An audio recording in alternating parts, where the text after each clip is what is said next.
Bueno, buenas tardes a todos, a todas. Qué lindo que la sala esté llena y en un ratito va a estar más llena porque vienen un montón de alumnos que ya van a estar llegando, así que como son jóvenes se van a estar sentando en el piso, esperemos. Pero bueno, es lindo que sea una tarde llena de literatura. Hoy estamos desde la editorial de la provincia de Entre Ríos, aquí presentes para poder presentar dos de nuestros últimos títulos publicados por la editorial provincial. El segundo que van a estar presentando Daniela junto a Pablo es Invitados a los cuentos de María Esther de Miguel, una gran antología, una compilación investigada, comentada por Daniela. Y el primer libro que la presentación va a ser más bien breve es este libro, que es una de nuestras joyas literarias de la literatura entrerriana y también de la literatura nacional, que es Un viaje al país de los matreros de Fray Mocho. Un libro que nunca se había publicado en nuestra provincia, ¿no? Fray Mocho tuvo la trascendencia que tuvo aquí en Buenos Aires, y siempre sus libros fueron publicados acá. Entonces es la primera vez que se publica, y eso es algo para celebrar de la cuestión de la editorial, que se publique este libro, que es uno de los referentes ineludibles y que seguramente veo muchos que están asintiendo, seguramente lo habrán leído en sus escuelas o esté en las bibliotecas familiares, ¿no? Entonces realmente es un placer editar este libro, reeditar este libro. Les voy a leer una cosita breve del prólogo y después un fragmentito del libro en sí. El 26 de agosto de 1858, en Gualeguaychú, nació José Ceferino Álvarez de Escalada, quien años más tarde cambiaría su segundo nombre por Ceferino con C y luego por Sixto. Finalmente, en la década de 1890, optará por llamarse Fray Mocho después de haber utilizado en sus textos otros seudónimos como Fabio Carrizo y Nemesio Machuca. Mocho era un sobrenombre puesto por un maestro de la niñez. Fray era una evocación a la publicación Fray Gerundio, que dirigió en 1882. Estudió en el Colegio Nacional de Concepción del Uruguay y en la Escuela Normal de Paraná, donde fue becado por el ministro Onésimo Leguizamón. Sin embargo, no se recibió.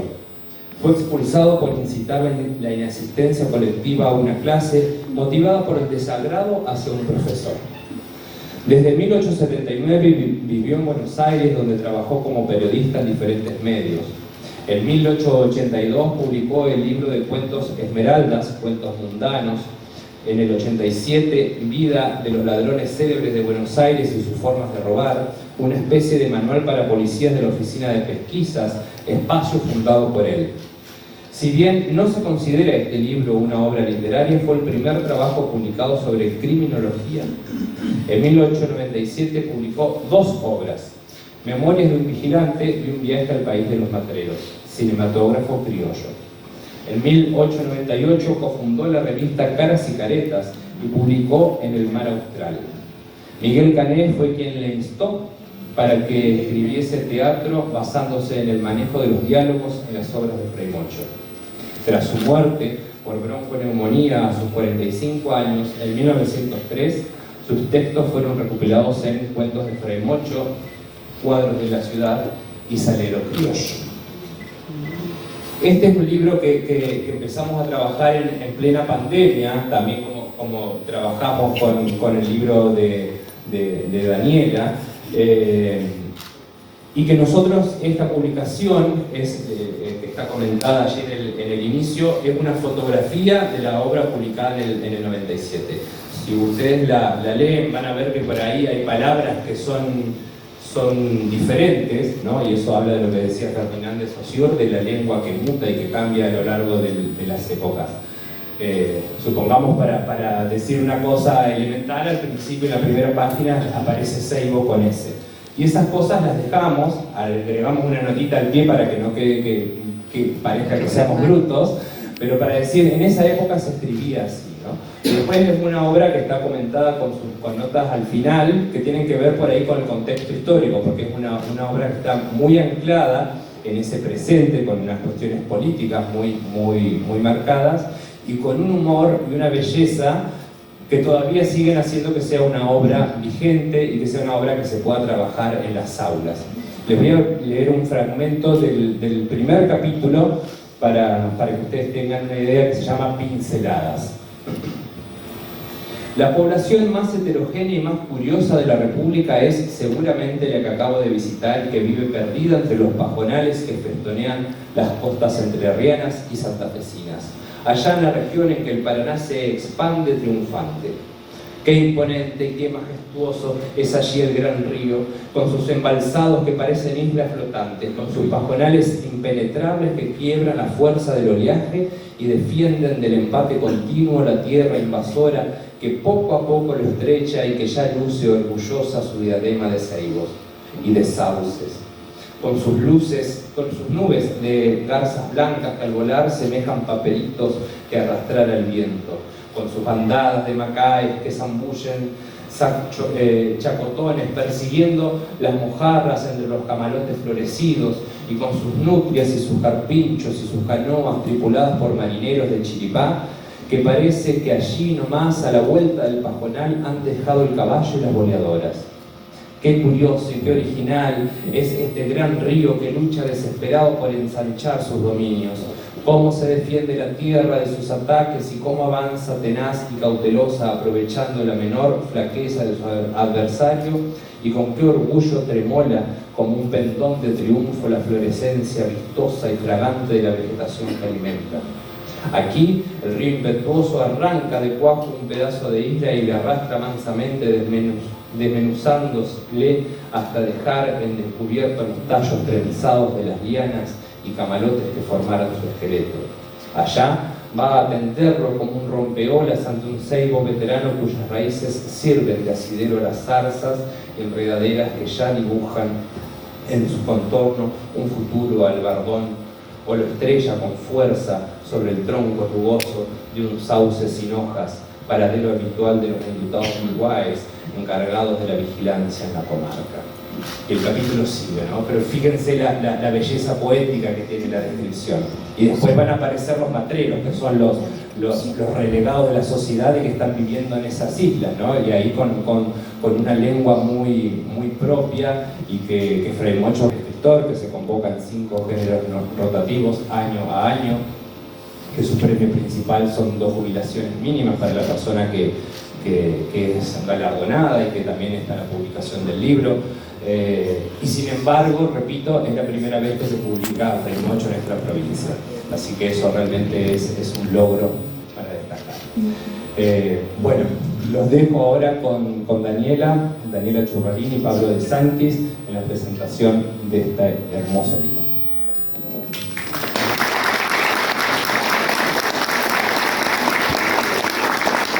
Es un placer estar acá, y esto que también es de algún modo un homenaje a María Esther de Miguel, a quien tuve la suerte de conocer, no profundamente, pero sí, sobre todo en la feria y en alguna nota que nos hicieron en común, en alguna otra ocasión. Una persona, además de toda su obra literaria tan profunda y apasionante, una persona realmente encantadora, ¿no? Una amabilidad exquisita.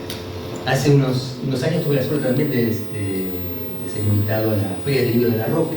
Ahí conocí a Daniela y ahí empecé a ver todo el trabajo que había empezado a hacer en torno a la figura y a la obra de María Esther de Miguel. Un trabajo realmente extraordinario. No pude llegar a conocer la casa, ¿cómo se llama? La Tera no pude llegar a conocerla porque justo se era una tremenda tormenta, una inundación, y no.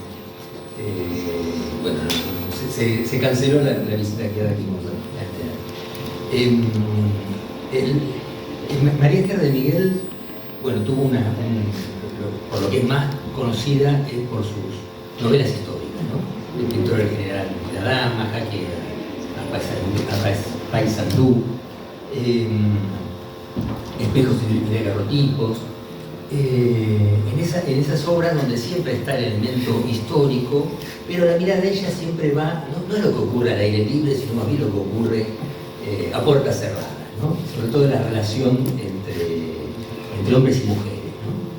en esa intimidad es su sello distintivo, ¿no? Ver las pasiones. No procura tanto en su obra ilustrar exactamente un momento histórico, sino conjeturar cómo era el mundo de las pasiones a puertas cerradas, ¿no? Y eso es lo que hace que sus libros siempre tengan interés y tanto encanto. Pero en este lugar, esta obra tan conocida,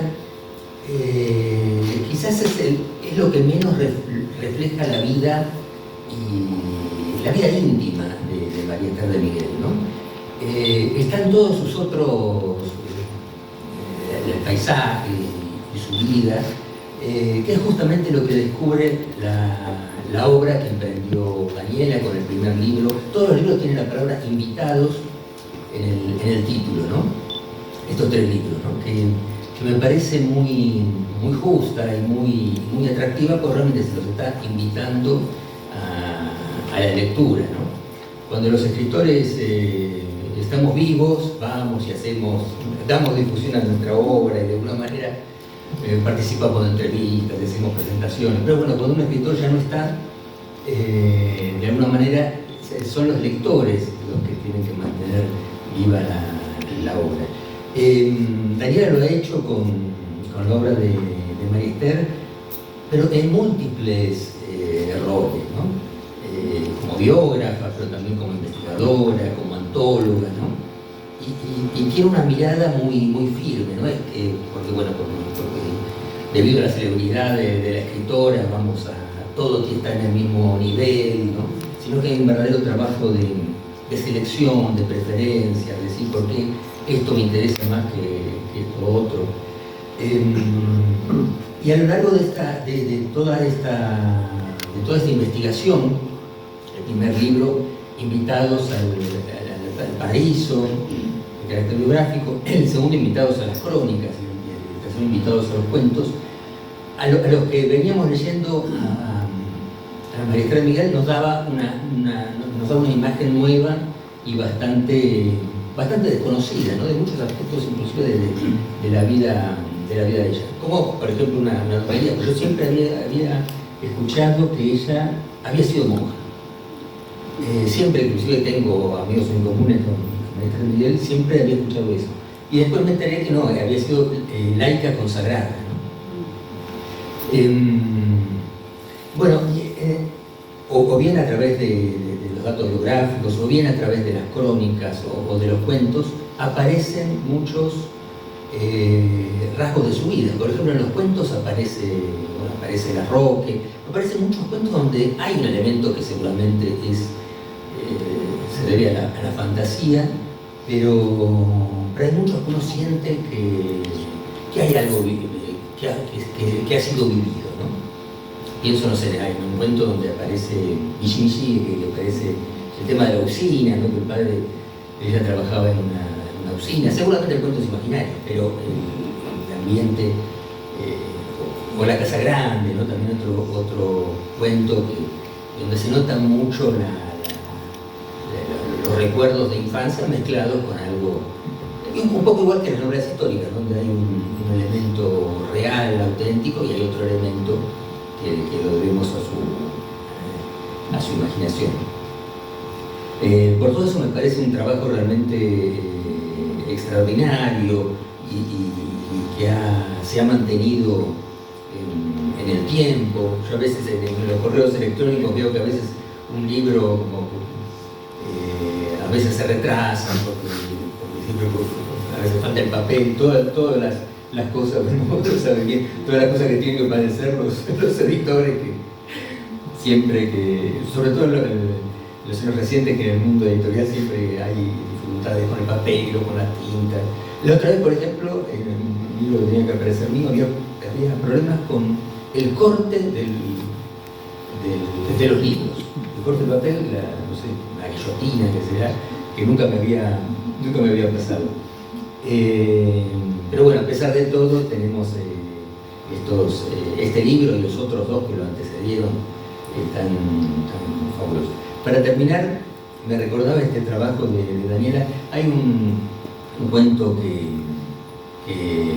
está en uno de los libros de Michel Tournier, un escritor francés que ya murió muy mayor hace unos años, que dice que un califa o un rey de Oriente quería hacer un concurso para elegir un cocinero para el palacio. Entonces se presentaban después de una selección que eran dos candidatos. Entonces el primero hace una serie de platos completamente exquisitos, de una variedad infinita, y de alguna manera representan con frutos traídos de lejos, una serie de maravillas, hasta tal punto que los invitados de este rey dicen, no, realmente nada, el otro no va a poder hacer nada que supera esto. Y va el segundo, que no se deja desanimar, y hace exactamente lo mismo. Cada plato se repite. Y al final están desconcertados, porque realmente, en cuanto a calidad, las dos tenían la misma calidad, pero ¿por qué el segundo repitió plato por plato lo del primero? Entonces el rey tiene que dar su fallo y dice, bueno, ganó el primero, lo voy a tomar como cocinero real, pero el segundo lo voy a poner como encargado de la ceremonia del palacio. Dice, porque es tan importante, porque el segundo hizo una especie de conmemoración de los primeros, un homenaje. De alguna manera fijó el sentido de lo que había hecho el primero. Y por eso es tan valioso como el primero. Yo creo que el trabajo de Daniel un poco es eso, volver a darle actualidad, a través del homenaje, volver a darle sentido y representación a la obra de María de Miguel.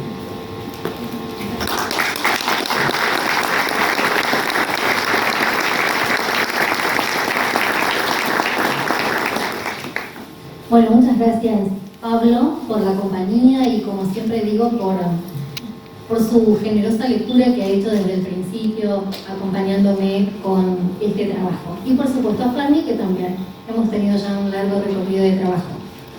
De la mano de lo que decía Pablo recién, y en estos días hay que contarles que bueno, nosotros vamos por los pueblos de Entre Ríos presentando nuestros libros.